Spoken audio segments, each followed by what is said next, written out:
여러분 안녕하세요. 오후의 경제수다 오수다 이주연입니다. 안녕하세요. 오후의 경제수다 이승입니다. 네, 간밤 미증시는 이 경제 지표를 소화하면서 전강후약의 장세로 3대 지수 혼조세로 마감을 했습니다. 장 초반에는 ISM 서비스업 지수가 51.4%를 기록을 하면서 확장 국면에 있음을 나타냈는데요. 이어서 발표된 이 신규 실업수당 청구 건수가 예상치를 소폭 상회하면서 지수를 끌어내렸습니다. 이러한 가운데 나스닥만이 소폭 오른 채 거래를 마쳤는데요. 이러한 나스닥의 상승에 있어서는 이 시총 상위 대형 기술주들의 상승이 힘을 보태줬습니다. 테슬라 같은 경우에는 내년부터 중국과 유럽에서 자율주행 소프트웨어를 판매하겠다 이러한 소식을 밝히면서 5% 가까이 급등을 했고요. 이어서 아마존이라든지 애플과 같은 종목들은 개별 이슈를 소화하면서 급등하는 모습 보여줬습니다. 시장에서는 이제 오늘 밤 발표될 8월 고용 보고서에 시선이 쏠려 있는데요. 우리 시장도 이러한 관망 심리 속에 나스닥의 상승으로 인해서 지수는 반등할 것이다라는 전망이 나왔습니다. 이러한 전망 속에 우리 양시장은 일단 상승으로 출발했는데요. 네, 미국의 8월 고용보고서 발표를 앞두고 외국인의 매도세가 좀 계속돼서 연출이 되고 있습니다. 이에 따라 우리 시장이 좀 맥을 추지 못하고 있는데요. 4거래일 연속 내림세를 보이고 있는데 우리 양시장 장 초반부터 좀 큰 낙폭을 보이고 있습니다. 현재 코스피는 2,549선, 코스닥은 708선 지나가면서 결국에 코스닥은 710선을 이탈하는 모습을 보이고 있고 코스피보다는 더 큰 낙폭을 보여주고 있습니다. 수급에서 외국인이 계속해서 매도 행렬을 보여주고 있는 가운데요. 개인은 코스피와 코스닥 양시장에서 그래도 좀 저가 매수의 힘을 보려고 하는 움직임을 보이고 있습니다. 이렇게 시장의 변동성이 계속되고 있는 상황 속에서 반도체 투톱도 무너지는 모습을 보였고요. 소부장단까지 하락세가 이어지고 있습니다. 제약 바이오주도 오늘 흐름이 좋지 못합니다. 일부 종목만 빨간불을 켜주고 있는데요. 그나마 경기 방어주인 통신주가 방어주의 역할을 좀 톡톡히 해내주고 있습니다. 이렇게 어려운 장세 속에서 시장에서 어떤 힌트를 봐야 하나 좀 고민이 많으실 것 같은데요. 저희 방송 계속해서 함께 하시면서 시장의 흐름 짚어보시면 좋겠습니다. 네, 오늘 오수다에서는 시장에 대한 테마와 이슈를 집중 분석해보는 마켓나우 앵커들의 수다 코너와 또 안호전 세무사님과 함께하는 위클리 세금 팁쇼 등 다양한 수다 주제들이 준비되어 있습니다. 네, 또 마감 전에 짚어보는 특징적 흐름 분석도 준비되어 있으니까요. 끝까지 함께해 주시기 바랍니다. 본 방송에서 제공하는 정보는 투자 판단에 대한 조언일 뿐 주식의 가치나 상승, 하락에 대해서는 보장하지 않습니다.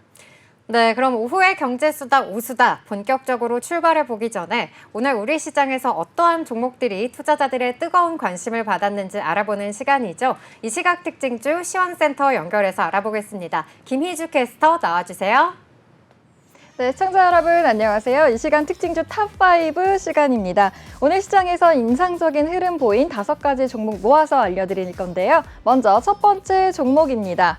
네, 첫 번째 종목은요, 대구백화점인데요. 대구백화점이 경영권 지분에 대한 공개 매각을 추진하고 있다는 소식에 주가가 급등하고 있습니다. 매각 대상은 구정모 대구백화점 회장과 특수관계인 지분 32.25%인데요. 아울러 보유 부동산도 매물로 올려놓은 상황입니다. 유휴 자산을 매각해 재무 구조를 개선하기 위해서인데요. 2021년에 폐점한 대구백화점 동성로 본점과 대구 동구 신천동 대백 아울렛, 동구 신서동 물류센터 3곳도 내놓은 상황입니다. 매각 주관사는 삼정 KPMG로 정했고 투자은행 업계에 따르면 공개 입찰 방식인 경영권 및 부동산 매각에 여러 원매자가 관심을 보이고 있는 것으로도 알려졌습니다. 매각 소식이 처음 알려진 지난달 29일에도 주가가 17% 상승한 바 있는데요. 이후 5거래일 동안 조정을 받다가 다시 오늘 큰 폭의 상승세에 나타내고 있습니다. 현재 대구백화점은 현재는 어떤 지금 가격대를 보여주고 있을까요? 13.45% 상승해서 7,000원에 현재 거래되고 있는 모습 보실 수 있습니다. 네, 이어서 다음 종목도 한번 살펴보도록 하겠습니다. 4위의 종목인데요. 민테크입니다. 네, 정부가 전기차 배터리 정보 공개 의무화 등 전기차 화재 안전관리 대책을 마련했다는 소식이 들리면서 오늘 민테크 강세입니다. 오늘 한덕수 국무총리는 이날 정부 서울청사에서 국정 현안 관계 장관 회의를 주재하고 정부가 전기차 화재 안전관리 대책을 마련했다면서 앞으로 정부가 전기차 배터리 안전성을 사전에 인증하고 배터리 제조사와 제작 기술 등 주요 정보 공개를 의무화하겠다고 밝혔는데요. 한 총리는 배터리 안전을 실시간 진단하는 BMS, 즉 배터리 관리 시스템 기능을 고도화하고 소비자 사용이 활성화되도록 지원하겠다며 화재 예방에 도움이 되는 스마트 제어 충전기 보급도 확대하겠다고 설명했습니다. 이에 따라서 민테크가 임피던스 분광법 기반 배터리 및 에너지 저장 장치 검사 진단을 전문으로 하는 기업인 만큼 주목받는 것 같은데요. 오늘 고도화하겠다고 발표한 배터리 관리 시스템 BMS에 민테크의 임피던스 분광법 기반 알고리즘을 적용하면 제조 불량이나 내부 단락, 과충전이나 과방전, 열 노출, 침수 충격 등에 대한 진단이 가능할 것이라고 판단되기 때문에 민테크가 관련주로서 부각된 것으로 보여집니다. 현재 민테크는요 1.56% 상승하면서 7,820원의 가격 거래 중이네요. 네, 다음 세 번째 종목 한번 살펴보려고 하는데요. 세 번째 준비한 종목은요, 파마 리서치입니다. 네, 자율주행 관련주인 파마 리서치입니다. 파마 리서치가 2천억 원 규모의 제3자 배정 유상증자를 결정하면서 강세 보이고 있습니다. 파마 리서치는 2천억 원 규모의 운영자금 조달을 위해서 유럽계 사모펀드 운용사 CVC 캐피탈이 설립한 특수 목적 법인 폴리시 컴퍼니 리미티드를 상대로 제3자 배정 유상증자를 결정했다고 전날 공시했습니다. 발행되는 신주는 상환 전환 우선주 117만 5,647주인데요. 신주 발행가는 주당 17만 119원입니다. 파마 리서치는 조달한 자금을 해외 인수합병에 활용하고 주요 시장에 현지 법인을 설립해 서비스를 제공한다고 밝혔습니다. 현재 파마 리서치는 7.75% 상승하면서 19만 1,800원에 거래 중입니다. 이어서 다음 종목도 살펴보도록 하겠습니다. 2위 종목인데요. DB금융투자입니다. 네, 오늘 중소형 증권사 최초로 밸류형 계획을 발표한 DB금융투자가 급등세 보이고 있습니다. 어제 DB금융투자는 자기 자본 이익률 10% 이상 달성, 주주 환원율 40% 이상 유지, 업종 평균 주가 순자산 비율 상회 등을 목표로 총 주주 수익률을 제고하는 내용의 밸류업 계획을 발표했는데요. DB금융투자는 ROE를 2027년까지 10% 이상으로 끌어올리고 향후 3년간 별도 재무제표 기준 조정 당기 순이익의 최소 40% 이상을 주주 환원에 사용해서 5% 이상의 배당 수익률과 자기 수익을 매입하는 것을 목표로 삼았습니다. 주주 환원율 40%는 DB금융투자의 최근 5년 평균 주주 환원율 26.7%를 크게 웃도는 수치이고요. 앞서 밸류업 계획을 공시한 일부 증권사들보다도 높습니다. 이러한 이슈에 대한 기대감에 오늘 급등 영향 받은 것으로 보여집니다. 현재 DB금융투자 22.22% 상승하면서 5,940원에 현재 거래 중인 모습 보실 수 있습니다. 네, 오늘 마지막 특징주 1위 종목은요, 퓨런티어인데요. 네, 자율주행 관련주인 퓨런티어가 큰 폭으로 급등하고 있습니다. 테슬라가 FSD 지원 프로그램 출시 계획을 발표하면서 자율주행 시장의 기대감이 높아졌기 때문으로 풀이되는데요. 퓨런티어는 카메라 모듈 관련 자동차 정비업체로 자율주행 관련주로 뽑힙니다.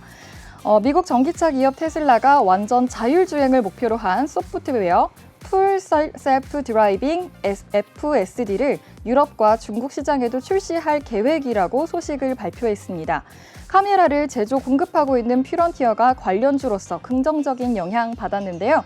현재 퓨런티어 주가 오전 중에는 상한가를 찍기도 했는데 현재는요 29.94% 상한가 가면서 18,750원에 거래 중입니다. 네, 오늘 이렇게 인상적인 흐름 보인 5가지 종목 특징주로 한번 살펴봤는데요. 저희 방송 계속해서 시청하시면서 여러분에게 맞는 투자 전략 꼭 세워가시기 바랍니다. 네, 여기까지 특징주 살펴봤고요. 그럼 저희는 다음 코너죠. 시장에 대한 이슈와 테마를 집중 분석해보는 마켓나우 앵커들의 수다 코너로 이어가 보겠습니다. 미국과 독일의 이 경제 성장을 대표하는 두 기업이죠. 바로 인텔과 폭스바겐인데요. 이 인텔과 폭스바겐이 각각의 사업 부진으로 인해서 좀 심각한 위기를 맞고 있는 상황이라고 합니다. 인텔은 실적 부진으로 인해서 대규모 구조 조정에 들어갔고요. 또 세계 2위 파운드리 업체로 좀 거듭나겠다. 이러한 포부와는 다르게 브로드컴의 퀄테스트에도 실패했다는 소식이 전해지면서 상황이 더욱더 악화되고 있습니다. 이에 따라서 인텔은 다우지수에서 퇴출될 위기까지 이렇게 좀 몰리고 있다고 하는데요.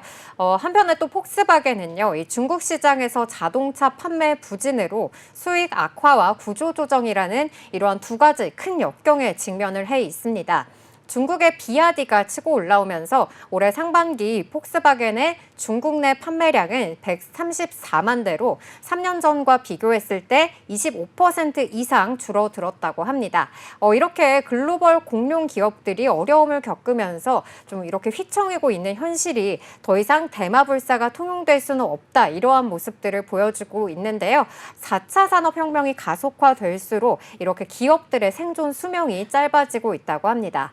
네, 먼저 그럼 인텔의 부진부터 살펴보겠습니다. 미국의 반도체 챔피언 타이틀을 거머쥐고 있는 인텔의 실적 부진은요, 생각보다 더 심각한 상황입니다. 간밤에 인텔도 0.15% 하락하면서 장을 마감했는데요. 인텔은 올해 2분기 매출이 전년 대비 1% 감소한 128억 달러를 기록했고요. 또 영업손익은 전년 대비 적자로 전환을 했습니다. 이에 대규모 사업 구조조정을 내놓으면서 전체 직원의 15%를 감원하겠다. 그리고 자본 지출은 20% 감축하고 또 4분기에 예정되어 있는 배당금 지급 중단을 밝혔지만요. 시장의 반응은 너무 늦은 조치가 아니냐며 좀 미지근한 반응을 보였습니다. 이달 중순에 이사회를 개최해서 이 구조조정안을 제시할 계획이라고 하는데요. 2015년에 인수했던 AI용 반도체 개발 기업인 알테라까지 매각하는 방법도 이 구조조정안에 좀 포함이 되어 있다고 합니다. 이렇게 구조 조정이 확실시되고 있는 상황 속에서 인텔은 파운드리 사업에서도 큰 손실을 겪으면서 더욱더 막다른 길로 몰리고 있습니다. 파운드리 사업 부문의 적자가 커지고 있는 가운데 1.8 나노 공정의 난항까지 겪으면서인데요. 지금 현재 파운드리 부문 세계 2위로 올라서겠다는 목표를 가진 인텔이 이러한 포부에도 불구하고 브로드컴의 반도체 제품이 퀄테스트를 통과하지 못했다. 이런 소식이 나오면서 파운드리 사업까지 좀 큰 도전을 받고 있습니다. 지난해 심지어 이 사업 부문에서 70억 달러의 영업 손실까지 기록한 바가 있기 때문에요. 이번 구조조정 안에서도 파운드리 사업에 대한 매각이 나올 것이다. 이러한 이야기까지 거론이 되고 있습니다. 네, 그러면서 현재는 이 다우 지수에서 퇴출된다 이러한 이야기까지 나오고 있거든요. 올해에만 이 주가가 60% 이상 떨어진 상태인데다가 다우 지수는 이렇게 좀 주가가 가장 높은 기업과 또 가장 낮은 기업의 차이가 10배 이상 나지 않도록 제한을 하고 있거든요. 하지만 주가가 가장 높은 이 유나이티드 헬스케어 그룹과 인텔은 약 30배 정도 지금 주가가 차이가 난다고 합니다. 인텔의 지수 내 가중치도요, 이 다우 지수 내에서 영향력이 가장 낮은 상태인데요. 만약에 다우지수에서 제외가 된다고 하면은 앞으로 주가가 더 하락할 가능성도 있다고 합니다. 이어서 이 세계 2위 자동차 기업인 폭스바겐에 대한 이야기도 이어가 보도록 할 텐데요. 현재 설립 이후에 처음으로 이 독일 내 자동차 공장과 부품 공장을 각각 1개 이상 폐쇄하는 대대적인 구조 조정에 들어갔다고 합니다. AI 시대에도 좀 내연기관차에 집중을 하면서 뒤늦게 좀 전기차 시장에 뛰어들기도 했는데요. 이로 인해서인지 좀 중국에서 밀리는 흐름을 보이고 있습니다. 폭스바겐의 주가는 올해 들어서만 13.73% 빠지면서 유럽 자동차 제조업체 내에서 가장 최악의 좀 실적을 기록하고 있다고 하는데요. 글로벌 자동차 업체들이 중국에서 누렸던 황금기가 끝났다. 이러한 말이 나오고 있을 만큼 이 중국 전기차 시장의 성장세가 눈에 띄면서 폭스바겐의 핵심 시장 중에 하나인 이 중국 시장에서의 자동차 판매 부진까지 겪고 있습니다. 이어서 폭스바겐은 2026년 독일에 설립하기로 했던 전기차 공장을 백지화하는 등 큰 변화를 겪고 있는 상황입니다. 이를 구제하기 위해서 지난해 11월 예산 부족으로 인해서 전기차 보조금을 폐지했던 독일 정부가 이 전기차 구입에 대한 새 공제 혜택 방안을 의결했다고 하는데요. 이 세액 공제는 올해 7월부터 2028년 12월까지 구입한 차량에 적용이 된다고 합니다. 네, 이러한 인텔과 폭스바겐의 위기는 한국 기업들에게 아주 중요한 교훈을 주고 있습니다. 한국 또한 이 수출 2대장이 반도체와 자동차기 때문에요. 이번 사태를 반면 교사를 삼아서 기술 혁신과 시장 변화에 대한 대응력을 키워나가야 합니다. 아무래도 인텔과 폭스바겐이 이러한 위기를 맞게 된 이유가 지금 현재 변화하는 시장에서 어떤 대응이나 선점이 좀 부족했다, 이러한 평가가 이어졌기 때문인데요. 물론 이 위기가 단기적으로는 한국의 반사이익을 얻을 것이라는 기대도 있습니다. 우선 삼성전자를 살펴보면요. 지금 현재 글로벌 파운드리 시장에서 선두를 달리면서 이 파운드리 측면에서 좀 자체적인 기술을 보유하고 있는데요. 이에 따라서 인텔의 이런 위기가 삼성전자에게는 오히려 호재로 조금 작용하지 않을까, 파운드리 산업에서 좀 더 독점적으로 위치를 자리매김할 수 있지 않을까, 이런 시선들이 존재합니다. 또 심지어 최근 인텔과 대조되게 삼성전자에서는 10,000명 정도의 신입사원을 채용하겠다라는 입장을 밝히기도 했는데요. 지금 반도체 기업들의 빅테크 감원 속에서 한 줄기의 빛 같은 존재로 지금 자리매김을 하고 있습니다. 네, 그리고 자동차 업계 조금 더 살펴보자면은요, 현대차는 또 세계 2위로 도약할 것이라는 그런 전망을 내놓고 있습니다. 현대차가 이달 중에 이 누적 판매량 1억 대 돌파하는 이런 대기록을 달성할 것이다라는 전망이 나오고 있는데요. 미국에서는 지난해 같은 달보다 판매량이 22% 증가한 걸로 나타나면서 역대 8월 실적으로는 최대치를 기록했다고 합니다. 전기차와 하이브리드 차종에 대해서 다양한 포트폴리오를 가지고 있는 만큼 이 전기차 캐즘이라는 시장에서도 잘 대응해 나가고 있다는 평가를 받고 있는데요. 실제로 이 8월의 전기차 판매량은 예상을 뒤엎고 또 상승하는 흐름을 보여주기도 했습니다. 하지만 그렇다고 또 안주할 수는 없겠죠. 최근에는 이 도요타와 수소차나 또 자율주행 관련해서 협력하겠다는 이야기도 전해지면서 미래 시장에 대응하기 위한 기술력을 강화하기 위한 그러한 노력들도 이어가고 있습니다. 앞서 이 글로벌 기업들의 사례를 봤듯이 우리 기업들은 좀 이러한 부분들을 앞서 말씀드린 대로 반면 교사를 삼아서 글로벌 경쟁력에서 더욱더 좀 우위를 잠을 수 있고 또 지속 가능한 성장을 이끌어낼 수 있었으면 하는 바람 가져봅니다. 자, 그럼 저희는 또 다음 주제로 이어가 보도록 할 텐데요. 요즘 금리 인하에 이 시장에 눈이 쏠리면서 금리 인하 수혜주들로 이 투자자들의 시선이 좀 이동하고 있는 모습인데요. 그동안 고금리 기조 속에서 소외됐던 리츠도 좀 이에 해당되지 않을까 싶습니다. 내년 국내 리츠 시장의 자산 규모는요, 150조 원에 이를 것이라는 전망이 나오고 있는데요. 금리가 인하된다고 하면은 이 리츠는 두 가지 측면에서 주목을 받게 된다고 합니다.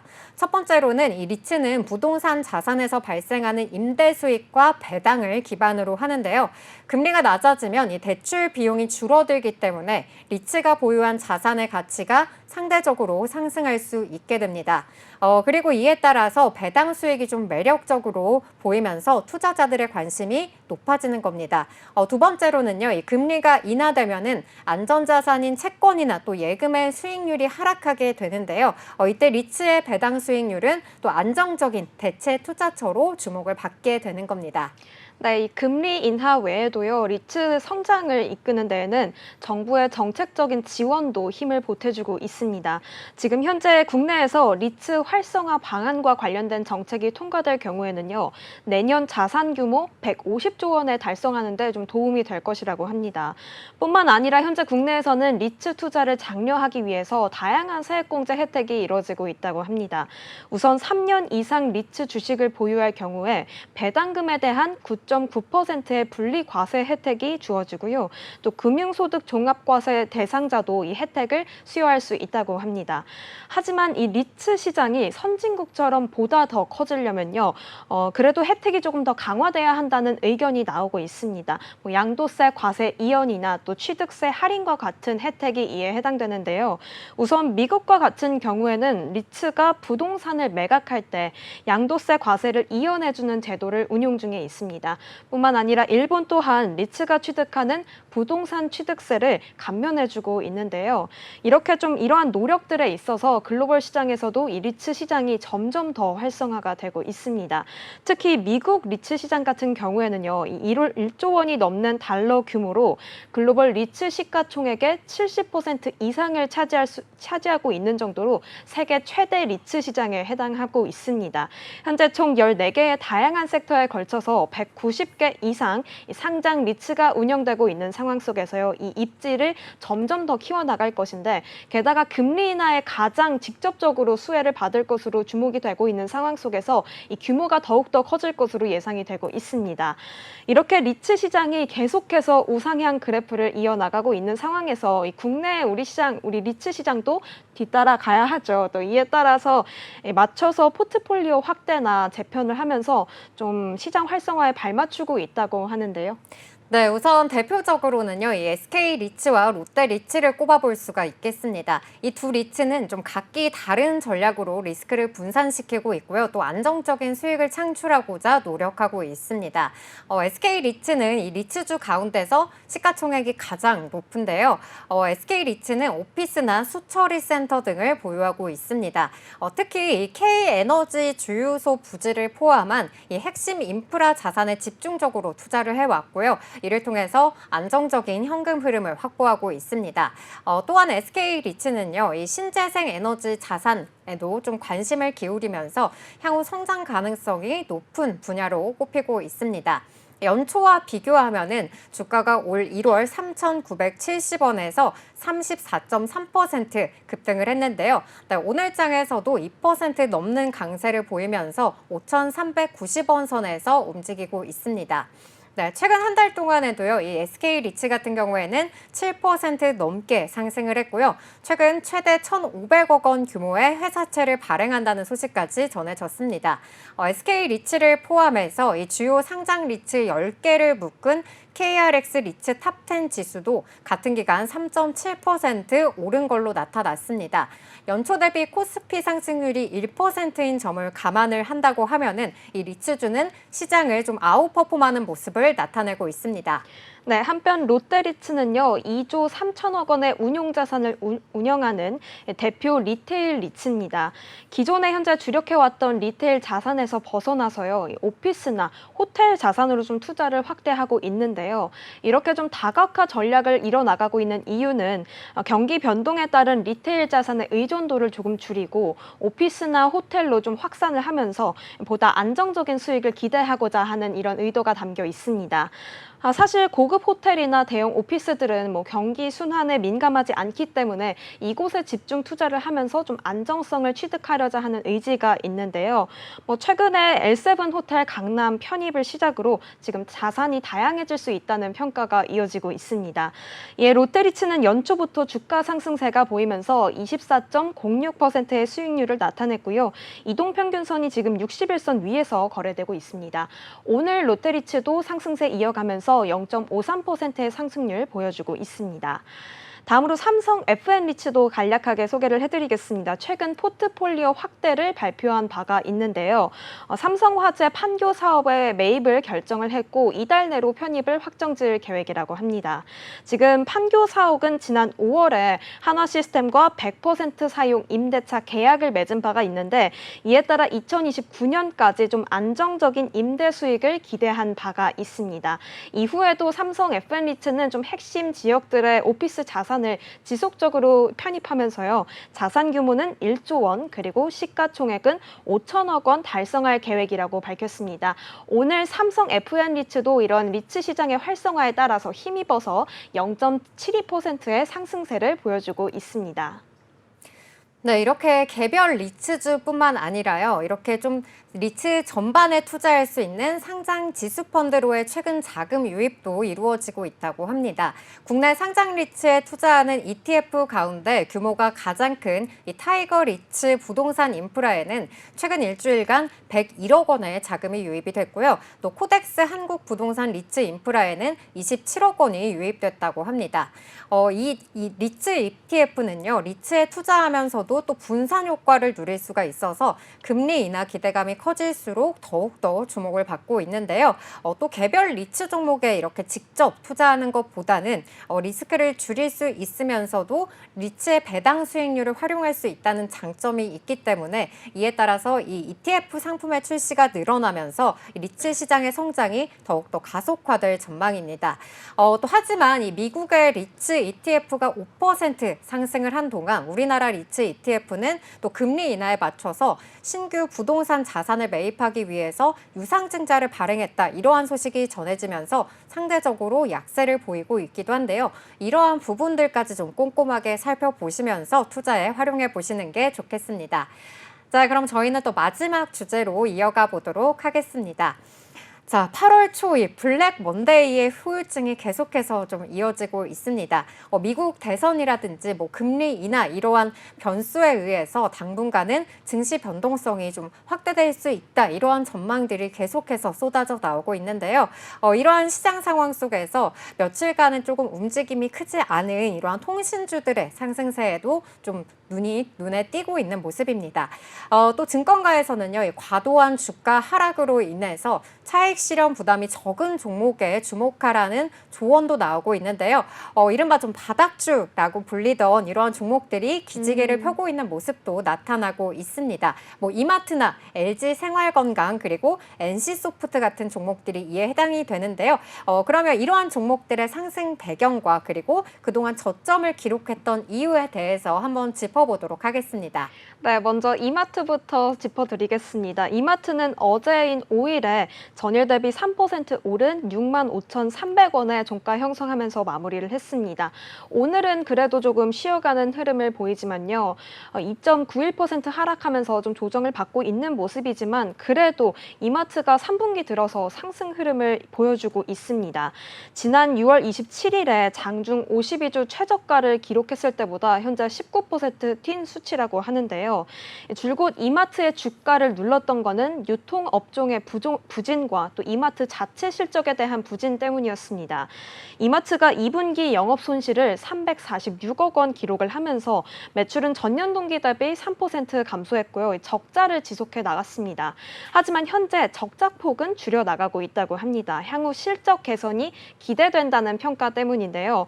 본업은 뭐 소비 침체로 좀 외형 축소가 이뤄졌지만 그래도 효율화 성과가 어느 정도 이루어지고 있고요. 또 SCK 컴퍼니 같은 자회사의 영업이익이 그래도 괜찮게 나오고 있기 때문에 개선 추세를 보일 것으로 예상이 되고 있습니다. 뿐만 아니라 현재 추석을 앞두고 있는 상황에서 이 택배 물량이 좀 급격하게 늘어날 것으로 예상이 되면서 유통업종이 조금 강세를 보이고 있는데요. 이러한 흐름을 타서 유통업종까지 개선을 보이면서 이마트가 함께 흐름을 탈 것으로 기대가 되고 있는 상황입니다. 네, 또 화장품 대장주이자 과거 황제주였던 LG 생활건강도 재조명을 받고 있는 모습입니다. 특히 외인과 이 기관 투자자들의 매수로 인해서 주가 상승세를 보이고 있는데요. 오늘 장에서는 1.31% 빠지면서 33만 9,500원 선 지나가면서 조금 쉬어가는 흐름을 보이고 있습니다. 그래도 아직 좀 주요 매물대를 돌파하지는 못했지만 장기 박스권에서 벗어나서 이 30만 원대를 좀 횡보하고 있는 움직임이 나타나고 있는데요. 2분기에는 또 우려와 다르게 이 전분기 대비 176% 성장한 영업이익을 보이면서 컨센서스에 부합하는 모습 나타냈고요. 또 하반기 전망도 긍정적인 상황입니다. 화장품 사업이 중국 내에서 좀 부진이 지속하고 있어서 급반전을 기대하기는 어려운데요. 하지만 이 비중국 이 브랜드가 점진적으로 확대가 되고 있고요. 또 인디 브랜드와 신생 뷰티 스타트업을 적극 발굴하고 또 핵심 브랜드의 리뉴얼 및 구조조정도 순조롭게 이루어지고 있어서 증권가에서는 긍정적으로 내다보고 있습니다. 네, NC소프트 역시 또 주가 상승세를 이어가고 있습니다. 어제인 5일은 3% 넘게 상승하면서 마감을 했는데요. 오늘 사실 전체적으로 좀 시장의 표정이 좋지 못한 상황 속에서 장 초반에 사실 좀 상승세를 보였던 NC소프트가 현재는 2.12% 하락하면서 하락 전환했는데요. 17만 9,800원 선 현재 지나가고 있습니다. 그래도 NC소프트는요, 주가 하방이 견고하다는 평가가 이어지고 있습니다. 한때 NC소프트도 이 황제주로 좀 자리매김한 바가 있는데요. 하지만 이 게임 산업의 경쟁이 좀 심화되고 있고 또 리니지 시리즈에 대한 지나친 매출 의존도와 그리고 높은 인건비 등으로 인해서 한동안 좀 주가가 하락세를 보이곤 했습니다. 그러면서 계속 좀 저점에 머물게 된 것인데요. 하지만 비용 절감과 또 NC소프트의 캐시카우인 모바일 리니지가 좀 매출에서 회복세를 이루어지고 있다는 움직임에 실적 회복 구간에 접어들기 시작했습니다. 이에 주가도 조금은 낙폭을 줄일 것으로 예상이 되고 있는 상황이고요. 이렇게 NC소프트가 가지고 있는 탄탄한 게임 개발과 그리고 또 글로벌 시장에 한번 진출을 한 경험이 있기 때문에 외국인들은 매수세가 좀 몰리면서 그래도 굳건한 믿음을 가지고 주가를 좀 받쳐주고 있는 모습입니다. 네, 이렇게 실적 개선과 또 하반기의 밝은 전망으로 정체기를 뚫고 올라오고 있는 종목들을 살펴봤습니다. 차익 실현 부담이 적어서 현재 외국인 투자자들의 매수세가 이어지고 있는데요. 이에 증권가에서도 좀 목표 주가를 상향하는 모습들도 나타나고 있습니다. LG 생활건강 같은 경우에는요, 흥국증권에서 목표 주가를 43만 원으로 제시하기도 했고요. 또 이마트는 한화투자증권에서 목표가를 8만 8천 원으로 상향하기도 했습니다. 요즘 이렇게 좀 요동치는 이 증시 상황 속에서 투자자들은 바닥을 뚫고 올 가능성이 있는 종목들로 대피하는 것이 안전하다, 이러한 전망들도 나오고 있으니까요. 종목들 잘 발굴해서 투자해야 되는 시점인 것 같습니다. 그럼 저희가 마켓나우 앵커들의 수다, 다양한 주제들 만나보는 동안 오늘 9월 6일 금요일장 문 닫았습니다. 그럼 저희는 다음 코너로 넘어가기 전에 오늘의 마감 시황, 시황센터 통해서 알아보도록 하겠습니다. 장화선 캐스터 나와주세요. 시청자 여러분 안녕하세요. 시황센터 장화선입니다. 간밤 미증시가 엇갈린 고용지표 속에 갈피를 잡지 못했는데요. 오늘 우리 시장 반등을 시도하나 했는데 결국 하락세로 마감한 모습입니다. 그럼 9월 6일 금요일 자세한 시장 상황 저와 함께 알아보겠습니다. 먼저 지수 상황 살펴보겠습니다. 오늘도 양대 시장 하락 마감했는데요. 먼저 코스피 2.58% 하락한 706선에서 거래 마쳤습니다. 오늘 상승 출발했지만요. 오전장 내내 낙폭을 키우며 하락세로 마감을 했고요. 네, 코스닥 살펴보겠습니다. 코스닥 전일 대비 2.58% 하락한 706선에서 거래 마쳤는데요. 코스닥 역시 상승 출발했지만 외국인과 기관의 동반 매도세에 하락한 것으로 보입니다. 이어서 투자자별 매매 동향 살펴보겠습니다. 네, 먼저 코스피 시장입니다. 개인과 기관의 동반 매수세에 지수 하락을 방어하는 모습을 보였는데요. 규모는 각각 개인 1,918억 원, 기관은 895억 원 물량 담아내는 모습 보였습니다. 네, 외국인 홀로 팔자 기조를 보였는데요. 2,934억 원 물량 팔아내는 모습 보여줬습니다. 이어서 코스닥 시장도 살펴보겠습니다. 네, 코스닥 역시 기관과 외국인 동반 팔자세를 보이며 지수 하락을 부추겼는데요. 기관은 48억 원 물량 팔아냈고요. 외국인 857억 원 물량 팔아내는 모습 보였습니다. 개인 홀로 사자세 기조를 보이며 그래도 지수 하락을 방어하는 모습을 보였는데요.